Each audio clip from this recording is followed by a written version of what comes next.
Since day one, since, you know, my dad put the ball in my hand, I just loved it. And it continues to be a love for the game every single day. A lot of love for the game, a lot of respect for the game. When I was 6 years old, I remember sitting on my couch with my dad, and we would always watch NFL games. And I remember in that moment wanting to play in the NFL so badly. I really love the game, and that's really why I want to just take it as far as I can. I want to play football for as long as I can. I love football, and I want to get that opportunity. I just love that teamwork kind of atmosphere that football brings, and specifically offensive line. I just love playing the game, and I think that every day I wake up and I think about football. Growing up, it was like, you know, football, football, football, and I really never seen myself doing anything different. And I want to live life to the fullest, and I think the fullest version of my life is playing in the NFL. I'd say this is one of the most important interviews of my life, because basically this has always been my dream, my goal was to get to the NFL.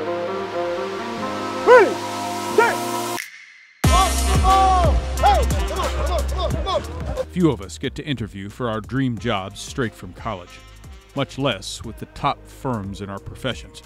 Imagine the pressure you'd feel if you knew your performance then, in your early 20s, might set the direction for the rest of your life. It's very important. It's almost important to the point where if I don't, I feel like I failed in life. Just in the sense of, I don't, you know, a lot of people say he shouldn't put that type of pressure on himself, but I am. These kids are very hungry. I think they're ambitious, and they don't want to take no for an answer. Jose Jefferson and Craig Redd run the College Gridiron Showcase at McNair Stadium on the campus of All Saints Episcopal School in Fort Worth, Texas. 300 or so draft-eligible football players attend annually. Each young man seeks to impress talent evaluators who work for teams from the National Football League, Canadian Football League, Indoor Football League, and even Japan's X-League. The players here won't end up as high-round NFL draft selections, but some of them will earn a shot to make rosters as lower-round picks or free agents.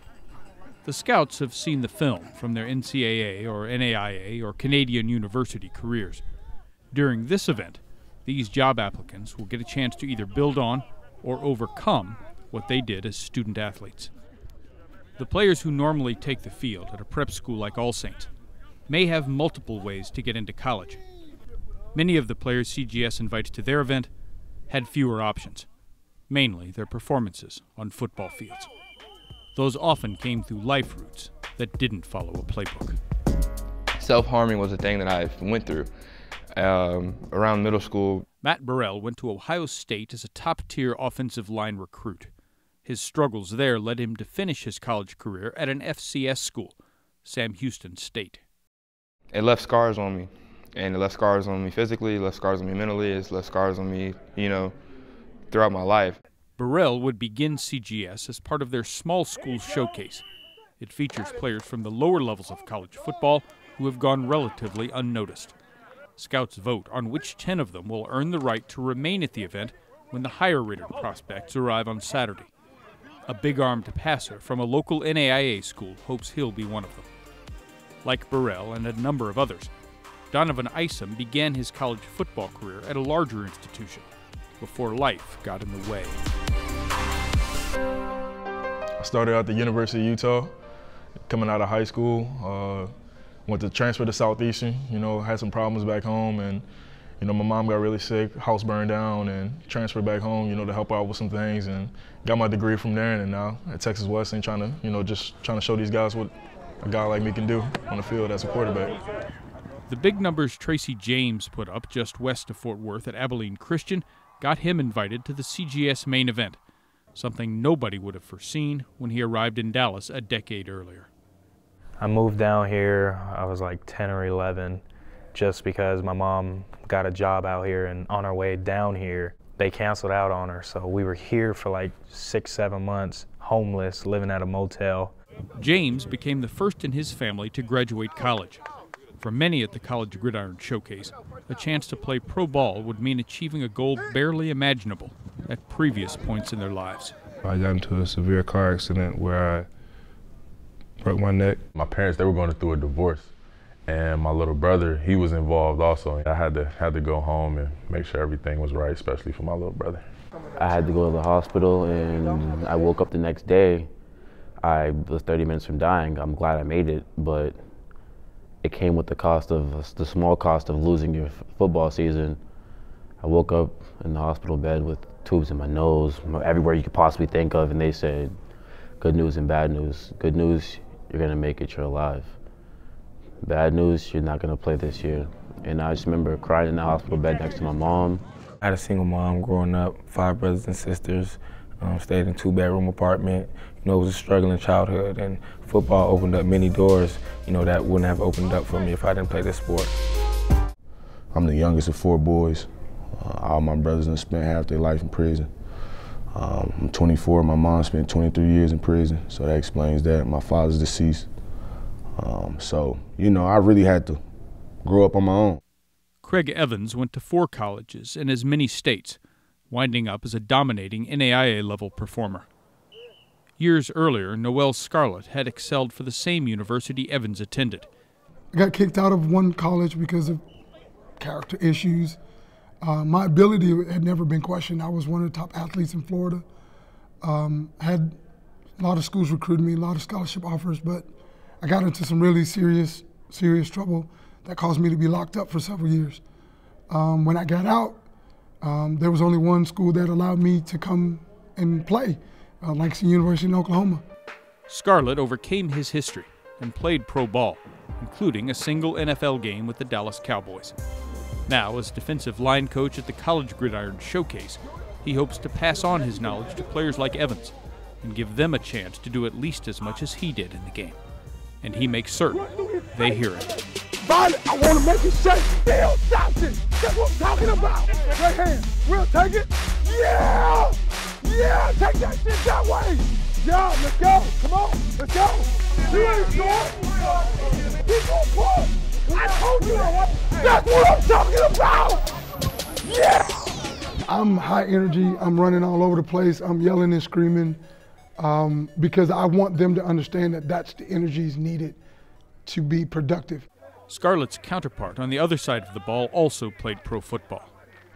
I was the guy that went to the University of Texas, played over 4 years in the NFL, and I was undrafted as well. So I was the guy that I always had to scratch and claw my way to put myself in a better situation. Nothing never came easy, and I always caught myself doing stuff the hard way, although I had success with it.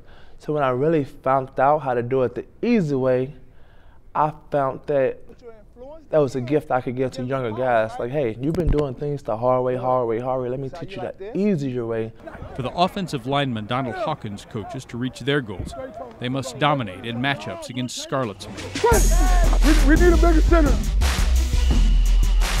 Touchdown! Touchdown! Look at his back foot. It moved before he did. Oh, Lord, now they got the whole stand locked. Put together. These dudes trip. This is a great friend of mine, right? He's a D lineman, I'm an O lineman. If I was playing against him, I'd kick his ass. Just like I kicked his ass today. Absolutely not true. That's horrible. That's horrible. They love to talk, you know, and D-line coaches are no different because most of the times they used to be defensive linemen. I'm good. We winning. I'm good. It's a lot of emotion, you know, everybody competing, coaches and all, you know, don't nobody want to lose, so you can imagine that type of environment when your O-line coach don't want to lose, D-line coach don't want to lose, they talking smack, and it's very intense, man, it's really intense. Their competitive edge is showing, and it's just fun to be out there with them. Their energy is amazing. Just having them go at each other and watching them fight over the reps and who wins and who loses, it brings a lot of energy and fun. Beyond their natural competitiveness, the coaches have reasons for creating the commotion they do. Imagine playing in a stadium with 100,000 fans and playing in a stadium with just 2 fans. The energy level is kind of different, right? It's 8:30 in the morning. These guys fresh out of bed. It really hasn't hit them yet. So it's our job to create the juices flowing, you know? I love that fire. That's what you need to make everybody better. Like, if they were both quiet, then the drill would probably suck. But when they start talking, it makes me want to talk. It fires me up, makes me want to compete better or play better. I remember one play I made a TFL and Scarlett just comes screaming, oh! Oh, Jesus! Oh! For us, it's trash talk to the fullest. Mama, there go that man! I'm trying to get them to play fast and fun, and it's a mindset. It becomes a mindset that, yeah, I'm having fun, but I'm gonna dominate the guy across from me. And the attitude I try to push is that, yeah, we'll shake hands afterwards, but I'm gonna dominate you during these, in between the whistles. And I don't want you to be successful at all, at all. Come on with it. Come on with it. They feed off the energy. If you're like this, all right, hey, let's go do drills. No, I'm running through a brick wall, man. Let's do this. There's an opportunity. I said, who wants to get a job? Who wants that opportunity? Young men participating in the showcase do have a legitimate chance to impress the personnel departments at their dream companies. All the scouts are here. They love the format. Our guys get a lot of reps when they come here. So I think you have a good opportunity here. The CGS staff helps ensure those opportunities exist by inviting only players they feel have a realistic chance to perform at the next level. They've all excelled at one college or another, and sometimes more than one. But to earn a job in professional football, they must displace a current player or one higher on a draft board. You have to understand that there are veteran players on that team who have been making money for their families. And if they sign you or draft you with the intention of replacing him immediately or in the foreseeable future, you're taking money out of that man's house. Most athletes would like to earn their meal money playing professionally. Few will actually get a job doing so. Unfortunately, you may pick this career, but this career is not going to always pick you. You can do your best, and you have somebody telling you that you're good enough isn't good enough. People don't play the collision sport that is American football for a lifetime. That means for the CGS attendees who don't get a pro contract, the showcase could represent the last time they get to play 11 on 11, ever. I really had to think about that because I heard it once this weekend, and I had to really think about that, like, man, this might be the last time I put a football helmet or some shoulder pads. I step onto a field. So I have to wake up on these days and go out and practice like it's literally my last and just give everything I ever give. Shahan Williams had already had to give up football once due to family issues and injury. I remember the exact play. I was coming down the line of scrimmage and following the play, but the old lineman still was on me. I just haven't quite got rid of him yet, but as soon as I shed to get rid of him, my leg was stuck in the turf. So I sprained my MCL and fractured my knee and fractured my talus bone and my ankle. Williams recovered to play at Notre Dame, not the one with the Golden Dome. He went to Notre Dame College in South Euclid, Ohio. As a Division II All-American, he merited an invite to one of the two main groups at CGS, known as the Desperados. But the NFL likes its defensive tackles larger than Williams' 6 foot, 259 pounds. To earn a pro contract, he'll have to use CGS to show he's more than his pedigree would indicate. If I come here and showcase my talents and against other guys from Power 5s and D1, and then for myself, that just helps my stock just rise. And at the end of the day, no one can say he only did that because he was in D2. The College Gridiron Showcase begins on a Friday with the group they call the Marshals. They're the small school showcase with no Division I players. They have the longest road to travel to play pro ball. But they all have potential, or they wouldn't be there. Scouts are going to look at my size for sure. God had blessed me with tremendous size, long arms, and for my size, I'm actually able to move pretty well. At the opening session, Lindenwood tackle Jaylen Flye-Sadler sits in the front of the room. He's conspicuous not only because of his proportions, but because of the notebook he carries. Peyton Manning once said, no matter what meeting room you in, always have a note. Always have a pen and paper, because you never know what you're going to hear. You never know what you're going to hear, and that shows the scouts, and that shows everybody in this room. I'm attentive. I came here for a purpose. I came here for a reason. Every detail can matter when it comes to how a player gets evaluated. These scouts are watching them every day. They're here. Their body language, what they're doing on the field, what they're doing off the field. They're interviewing them. They're like, "What's your favorite color?" or something like that. I'm kidding about that. The serious business at the football field starts on a Saturday morning. Robert Taylor, generally known as Coach T Baby, looks to get the players warmed up and pumped up. Position group work allows scouts to evaluate certain skill sets and physical attributes, and mindsets. There's no score being kept out there, but you know in their mind, they're checking wins and losses, you know, as far as their drills, their one-on-ones. The one-on-one drills run by Hawkins and Scarlett attract a lot of attention from the scouts. Defensive ends pass rush against offensive tackles. Nose guards and defensive tackles take on guards and centers. They'll see speed and strength displayed. Jaylen Flye-Sadler shows his physicality with some solid reps. The drill also demands the ability to recover from a bad performance. Out of high school, I attended Northwestern State, and I got there and lost focus, and grades slipped. So I sat out for a year and started working. And I just realized that wasn't for me. And football called me right back. I went to Texas College. Tyron Stevenson went from the FCS to the working world to the NAIA. On Saturday, he'll have to find a way to bounce back again after several struggles with the snap count. Though the offense and defense give each other a hard time, camaraderie develops quickly within the camp. I'm Matt Burrell. We're here at the CGS 2020. Zach, how do you think you did today? A little rusty starting out. I haven't played football since the 23rd of November, but it was fun to get back out there and thought I gave it my best. Awesome, awesome. Matt Burrell and Zach Larson had not met before CGS. The two offensive linemen might end up competing for the same professional opportunity, but their position group still bonds. Perhaps it's just the nature of the game. I feel like offensive linemen are the same all over the place. We're all friendly and we love getting to know each other, and you give us food and we'll talk about food and we'll be friends for life. It's been fun, getting with the guys and just hearing their stories, just all kicking back and just talking about how college was. You get a whole new roommate that you've never met.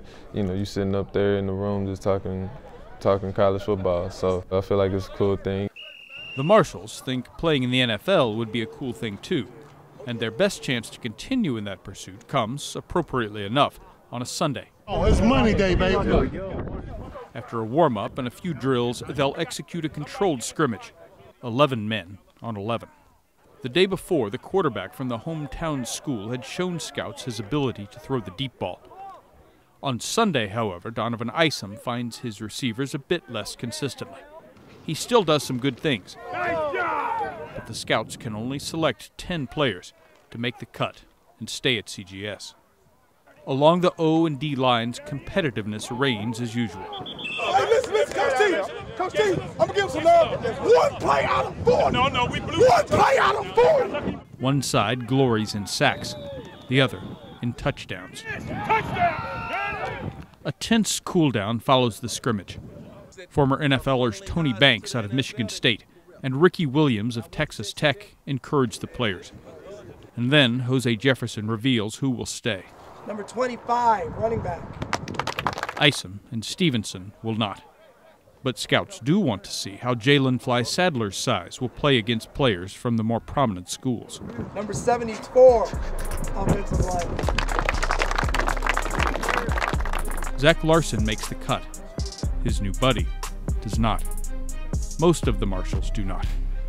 Their road to pro football just got even harder. Most of everybody that was here was a starter. They started. They played on their team, they were a starter.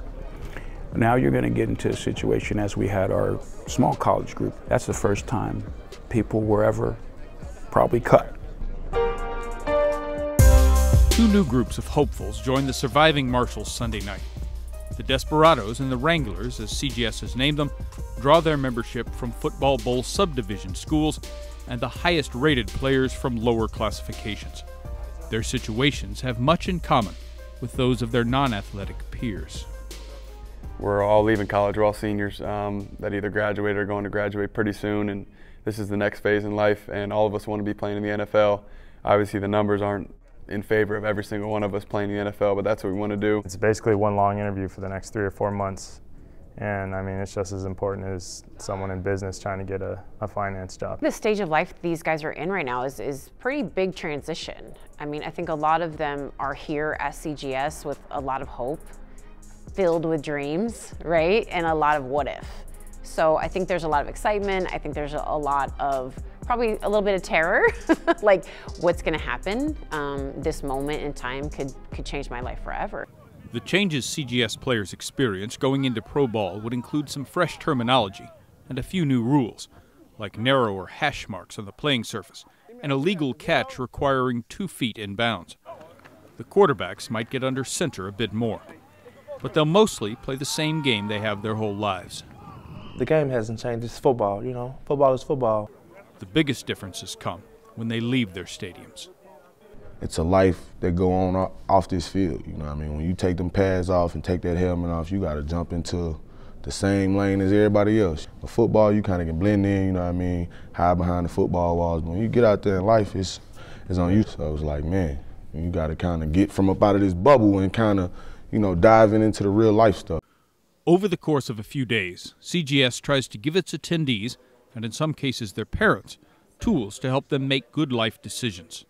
They're trying to cultivate some things and give them some information, you know, that they didn't have when they get here, that's outside of football. Going from college to real life is a huge transition.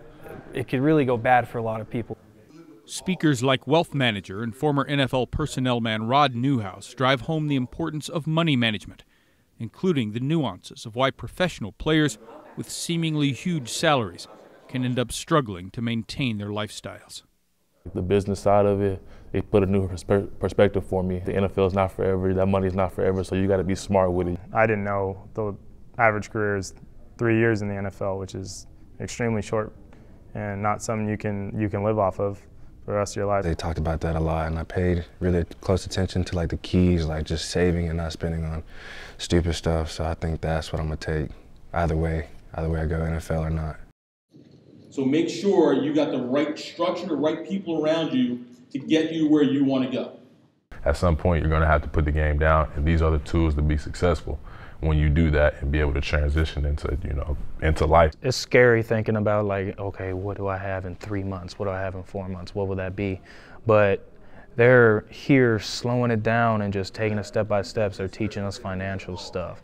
They're teaching us like things involving relationships with women, you know, things like that, as more of a man just for in case this doesn't happen. Any of these players would indeed find it scary if his football career doesn't pan out. They've had the game at or near the center of their lives for years. But scary doesn't begin to describe what football put CGS's keynote speaker through. I'm a rape survivor. I was gang raped by 4 college athletes.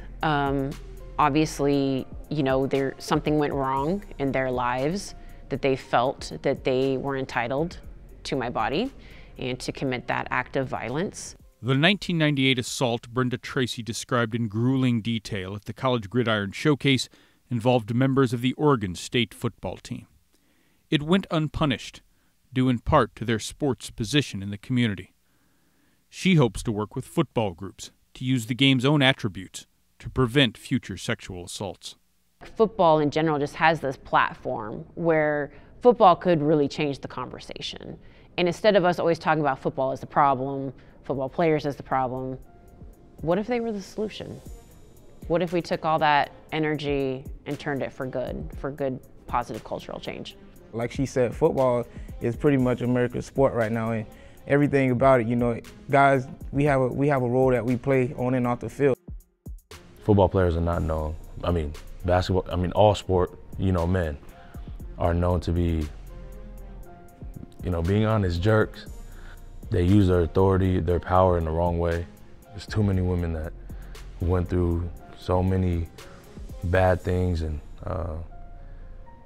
me and, you know, hopefully many others will be the person to stop that stereotype. We talk a lot about how everyone deserves safety and respect. We all just deserve to live our lives free from harm and violence. And, you know, are you part of the problem or are you part of the solution? There's a lot of good guys out there, you know, there's obviously a lot of bad guys, but, you know, there's a lot of good guys, and most of the time we're just silent, you know, we won't say anything. It's been a lot of situations where I be around my homeboys and they, man, this home, you know, I don't want to, you know, man, this female, this chick, and it's like, I can't step up, like, why she gotta be that? Like, I done heard a lot of stuff and I ain't never say nothing. Never even thought to say nothing. So now I'm just thinking like, man, just to put it on their head to let them know that somebody else like really thinking it. And it's a male at that. I'm a male and I'm speaking up for the females. You know, it'll just be big. I feel like it'll just be a real big movement. It can be something as little as just tweeting, hashtag set the expectation. Tracy named her nonprofit Set the Expectation, with an eye to making respectful treatment of women the norm among athletes, and indeed society beyond the playing fields. How a prospect presents himself off the field matters to organizations. Dior Johnson showed up to CGS in a collared shirt and slacks, showing that presentation mattered to him. The reason why I came presented like this is because it's like a job interview. So at a job interview, you kind of want to make sure you present yourself the right way in front of the people that you want to get seen by, which is the scouts. Johnson ended his college career at Murray State. He began it in the Big Ten, where many saw him as symptomatic of the problems Brenda Tracy's organization addresses. It started in September with pretty much with sexual misconduct at Minnesota or whatnot, and it started in September, and we went through a whole police investigation, and then once we went through a police investigation, me and a few others, we missed 4 games for it. And once that had got situated, then we came back. We came back because they went through an investigation. They proved that we were innocent and whatnot, and then we were good all the way until the end of the season before we went to our bowl game or whatnot. And then the Title IX played a factor. And then once we went to Title IX, then we eventually got kicked out of school. Johnson saw flaws in the state university's Title IX investigation that resulted in his expulsion. That experience factored into what he took from some of the presentations at CGS. Brenda Tracy, I respect her. Most of her stances I stood with, but there definitely was some disagreements and some of the stuff she was saying just from going through some of the situations that I went through. For Tracy, a key lesson that Johnson and others should take out of her presentation might have kept the then 19-year-old Johnson out of the questionable situation in the first place. I think just the idea of compassion, of empathy, of understanding that your exact experience is not the experience of the person next to you, trying to put yourself in another person's shoes, humanizing other human beings. Respect women, that's always a good thing to do, and you just have to, as a person, you just have to watch the situations you put yourself in so you don't end up in situations as I was in when I was in Minnesota. Whether Johnson's past would hurt him in the eyes of professional teams remained to be seen. He would attempt to control the situation as best he could with how he carried himself off the field and how he performed on it. Every player has certain things he wants to show the scouts. Napoleon Maxwell recovered from 2 ACL tears to average more than 5 yards a carry his last 3 years at Florida International. But he knows he'll need to show a broader skill set to deserve a pro roster spot. My main focus was just come up here and show them that I can be a back that can get in there and block and I can catch. You know, being a running back and they watching my film, they know I can run the ball. The quality Steven Nielsen hopes to show off to observers sounds similar to most others at CGS. To see an aggressive dude who can play fast, and I'm very athletic, if I should say so myself, so I can move fast and I can get on people and stay with them. Nielsen took a unique route to developing into a quality offensive lineman. He comes from Denmark.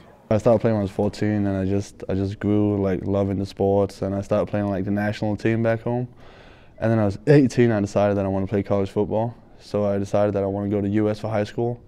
So my junior and senior year of high school, I went to a small school in Indiana called La Lumiere, and I played football there for 2 years. And then I was recruited by a bunch of Mid-American conference schools, and I decided to go to Eastern. Should the Eastern Michigan product achieve his dream, it would have a wider impact than that of most players. I mean, it's everything. Like being one of the few Danish people who have done it, it would be amazing. Just I get to not only make my family proud, but the whole country proud. Nielsen's school occupies a place at the lower end of the Football Bowl subdivision rankings. CGS helps scouts and players through its ability to match players from the smaller schools against opponents from larger ones. Sometimes when you put in your reports that you have a small college player that has exemplified themselves as a prospect, a potential prospect, then but sometimes in my report I'd say the one thing that limits to me their possible success is all the competition. Go! A Power 5 player has to dodge complacency and hope his big game experience benefits him. I like all competition. Anybody you line up in front of me, I just want to go and dominate them. In Nebraska. SEC players, you go against the NFL talent every week. Being at the Power 5 level is a great advantage for me, and I think not being at a Power 5 level can be a great advantage for a lot of these other guys in that regard of, hey, you know, I might be a small school guy, but I can hang with you guys. They can turn that into an advantage also. I think it's very cool to mix Power 5 guys here and also small school guys. I didn't have a scholarship going into the University of Akron for 2 seasons. Walked on, so a scout team guy, special teams guy. Climbed that ladder of being a position player into a full-time starter my junior year, and then I was first team All-MAC my senior year. It's kind of a chip on my shoulder, and it's, you know, the world against me type of mentality, but if it works out, great, and if it doesn't, I know I've given everything I have. On Monday, the Desperados and Wranglers get their first chances to show scouts they're willing to give their all in individual and group drills. They've got the meat of their resume done from what they've done in college and the games that they played this fall and the last fall. All these games in our eyes, these practices, that they can help elevate it and maybe help us see a guy that, hey, he stepped out here a little bit and showed us something. Now we go back and look at the game tape, which is the true resume of the guy, and see if maybe we missed something. A strong performance in Fort Worth matters even more for the few players without relevant game film. We had a kid this year who was a tight end, and he wanted to play defensive end because he knew that's where he was going to make it. We didn't say no. I talked to my agent, and he's like, honestly, man, like I've talked to some scouts, they think that you would look good at DN. I don't have the experience with the DN, so I'm going to have to impress him, and that's why this showcase is so important, because it's based off first impressions with the scouts. Like, the scouts are going to talk to the team and be like, yeah, this guy, he really has a motor, he can play. CGS uses drones to capture footage of drills and then makes that video available to teams for review. Like the hungry players who appear in those clips, the College Gridiron Showcase assumes the role of underdog. That's what an NAIA kid is unassuming, underestimated, don't feel they have a shot, so they got a huge chip on their shoulder. And I don't know if we have a huge chip on our shoulder, but I tell you what, we're feisty. Jefferson and Red started their event 6 years ago. They look to constantly innovate to maintain their place among the more established all-star affairs, like the Senior Bowl and the East-West Shrine Bowl. While they welcome spectators, they build the event for the participants. There's so much individual time where you really get to see kids do things athletically that sometimes you don't get to see even toward the end of the year when you go to school, because most of them just do mostly team stuff just and walkthroughs. So this really gives us an opportunity to look at their base value. The accessibility we have to these guys, look, we can watch game tape from anywhere at any time now in the world that we live in. Part of our job is getting to know who the person is too. Our guys are the 75 through 90 on a training camp roster, but guess what? When we give them access to get all this information, they can literally stand up on a table and say, I think this guy deserved this shot, because they have the research for it. They've interviewed this kid more than 5 minutes. On the field, some players make an immediate impression. Benning Potoa'e had some good reps early in the Wranglers' practices. Potoa'e had switched from linebacker to defensive line his last year at the University of Washington. He, too, could use some more good tape to show scouts. You go into a competition like this where you've never met the guy, you've never seen him play, so you're like, sometimes, to be honest, you second guess your ability. You're like, dang, this guy might be really good. You're questioning yourself, like, can I beat him? And then you go all the way back to your training, like fundamentals, stick to what you learned your entire life for over a decade of football. Other guys have their struggles. They've got 2 days to show there's more to them than one dropped pass or a missed block. Monday evening, the players dine at a legendary Cowtown Tex-Mex establishment.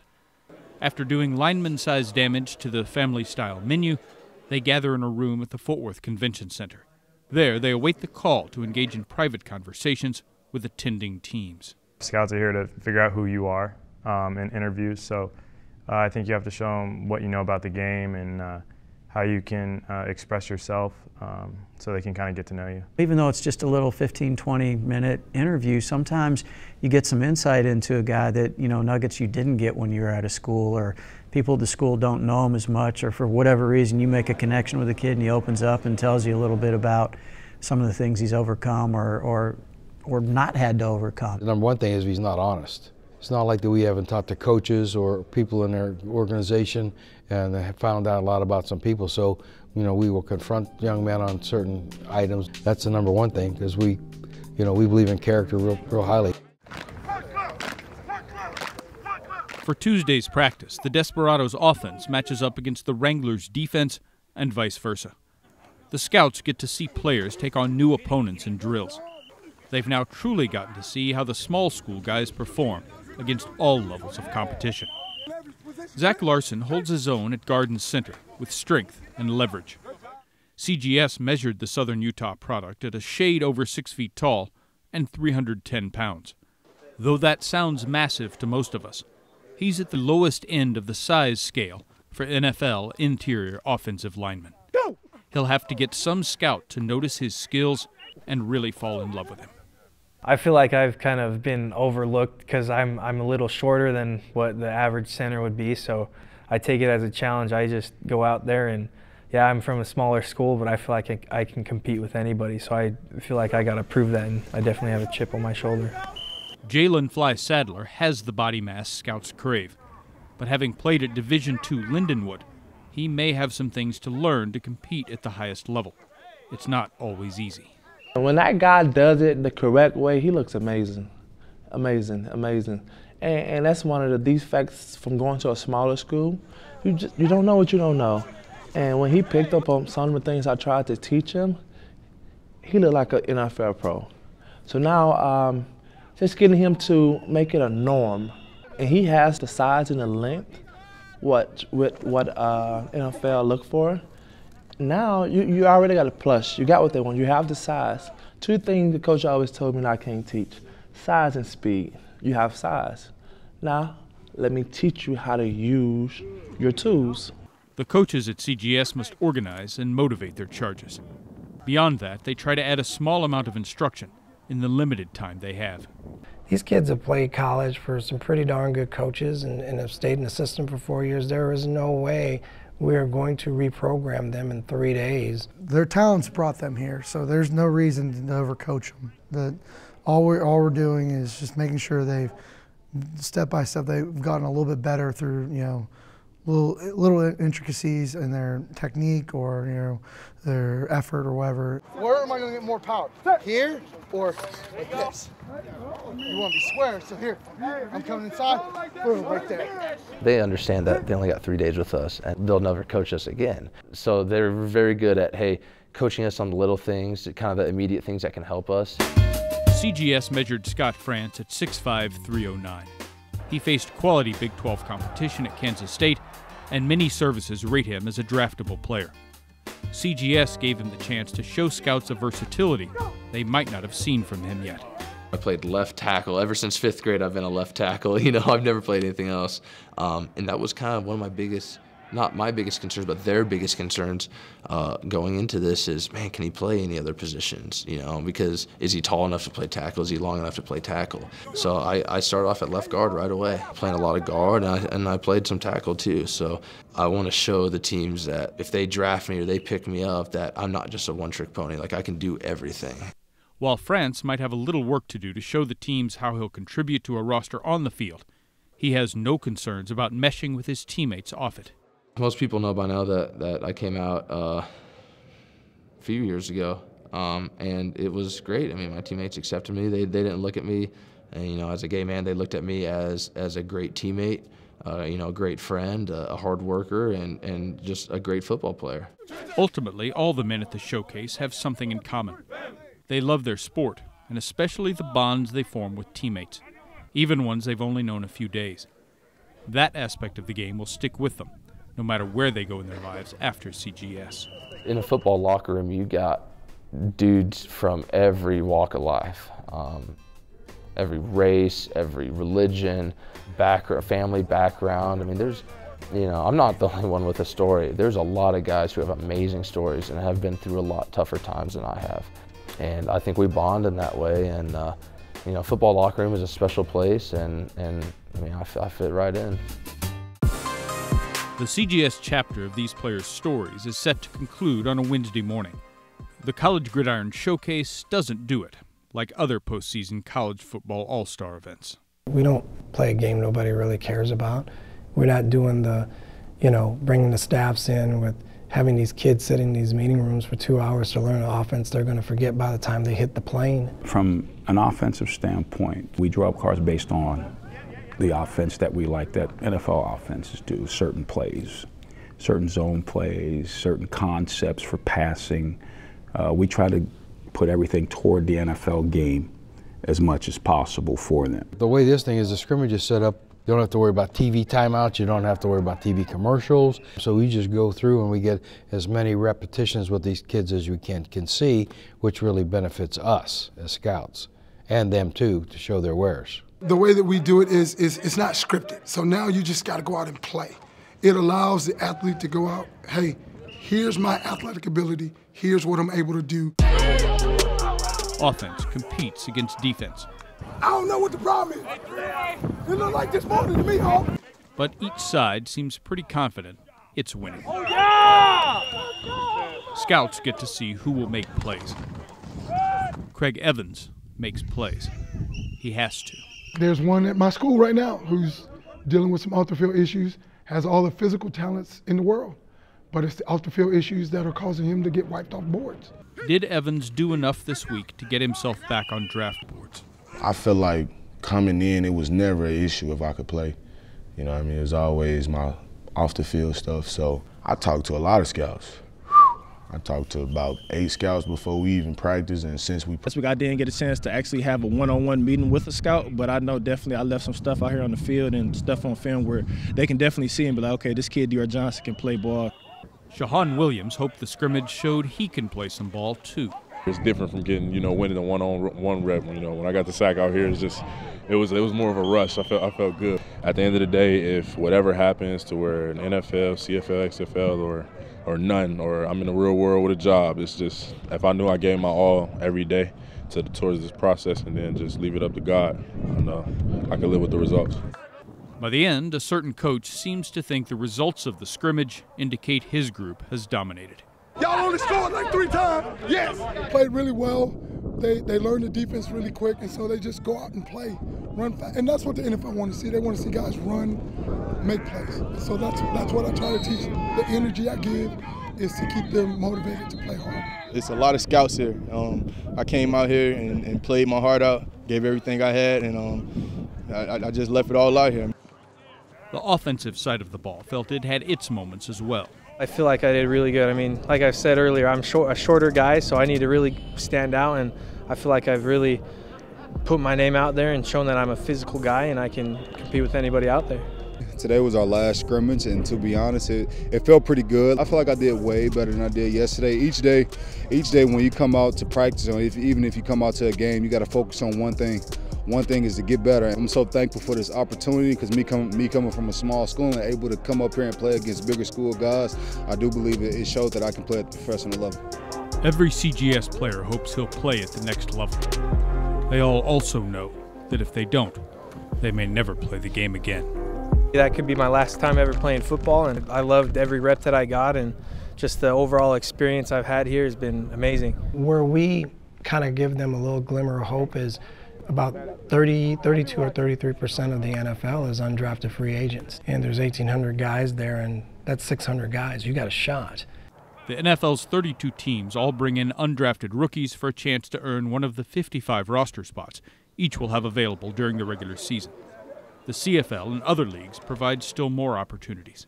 The College Gridiron Showcase supplies no guarantees to its players, but it has offered what every young man coming out of college desires: the chance to interview for his dream job. Did you guys have fun? Yes, sir. The players will know in late spring how the scouts truly rated them when the NFL and CFL conduct their annual player drafts. They'll know if their pursuit of making the dream real can continue, or if they'll need to move on to the next thing.